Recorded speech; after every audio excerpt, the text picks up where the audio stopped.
नमस्कार मैत्रिणींनो, सर्वांना श्री स्वामी समर्थ. माझ्या चॅनलमध्ये मी तुम्हा सर्वांचं पुन्हा एकदा खूप खूप मनापासून स्वागत करते. तुम्हाला माहिती आहे का, वर्षातून एकदाच येणारी ही मोहिनी एकादशी तुमच्या आयुष्यातील सगळे संकट, कर्ज, दुःख दूर करू शकते. पण या दिवशी लोक नकळत अशी चूक करतात की पुण्य मिळण्याऐवजी नुकसानच होतं. आज मी तुम्हाला सांगणार आहे मोहिनी एकादशीचं गुपित. असा जप जो आयुष्य बदलतो आणि कोणती वस्तू चुकूनही दान करू नये. त्यामुळे आजचा व्हिडिओ तुम्ही शेवटपर्यंत नक्की पहा आणि व्हिडिओ आवडल्यास प्लीज लाईक करा. तर आजच्या व्हिडिओला सुरुवात करूया. यंदा वैशाख महिन्यातील पवित्र मोहिनी एकादशी ही सोमवार दिनांक 27 एप्रिल 2026 रोजी आली आहे. सोमवार आणि त्यात एकादशी म्हणजे अत्यंत दुर्मिळ आणि शक्तिशाली योग आहे. हा दिवस विशेषतः भगवान विष्णू यांच्या कृपेचा मानला जातो. मोहिनी एकादशी म्हणजे काय? एकादशी म्हणजे चंद्र महिन्याचा 11वा दिवस. एका म्हणजे एक आणि दशी म्हणजे 10, म्हणजेच 11वा दिवस. मोहिनी म्हणजे आकर्षण, मोह, माया. ही एकादशी आपल्यातील मोह, वाईट सवयी आणि नकारात्मक विचार दूर करण्यासाठी असते. मोहिनी एकादशीचे महत्त्व.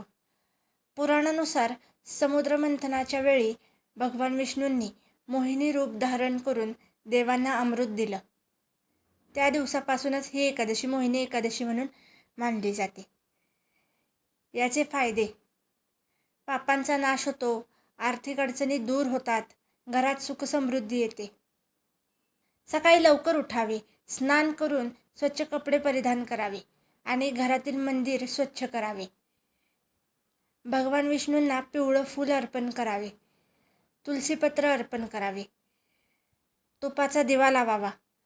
तुळशीशिवाय विष्णूपूजा अपूर्ण मानली जाते. जप हा खूप महत्त्वाचा भाग आहे. ओम नमो भगवते वासुदेवाय किंवा ओम विष्णवे नमः या मंत्राचा जप 108 वेळा करावा. हा जप केल्याने तुमचं नशीब उजळू लागतं आणि अडथळे दूर होतात. उपवास कसा करावा? शक्य असेल तर पूर्ण उपवास करावा, नाहीतर फलाहार घ्यावा. उपवास म्हणजे फक्त न खाणं नाही, तर मन शुद्ध ठेवणं आहे. चुकूनही या दिवशी हे करू नका. राग करू नका, वाद टाळा, खोटं बोलू नका. ही एक वस्तू दान करू नका.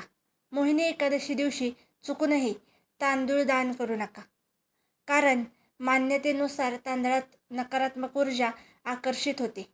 त्यामुळे या दिवशी तांदूळ दान करू नका. तसेच मीठ, कांदा, लसूण देणं देखील टाळा. काय दान करावे? फळं, पाणी, गोड पदार्थ, गरिबांना कपडे. हे दान केल्याने पुण्य अनेक पटीने वाढतं. थांबा, अजून एक अशी गोष्ट सांगणार आहे जी 90% लोकांना माहिती नाही. रात्री झोपण्यापूर्वी एक छोटासा उपाय करा. एक दिवा लावा, भगवान विष्णूंना नमस्कार करा, मनापासून इच्छा बोला. हा उपाय तुमची इच्छा पूर्ण करण्यास मदत करतो. मोहिनी एकादशी म्हणजे फक्त एक व्रत नाही, ती आहे स्वतःला बदलण्याची एक संधी. वाईट सवयी सोडून चांगल्या विचारांकडे जाण्याचा मार्ग. आज तुम्ही घेतलेला एक छोटासा संकल्प उद्या तुमचं संपूर्ण आयुष्य बदलू शकतं. जर तुम्हाला ही माहिती आवडली असेल तर व्हिडिओला लाईक करा, शेअर करा आणि चॅनलला प्लीज सबस्क्राईब करा आणि पुढील असलेलं बेल आयकॉन जरूर प्रेस करा, म्हणजे माझ्या नवीन व्हिडिओचं नोटिफिकेशन सर्वात आधी तुम्हाला येईल.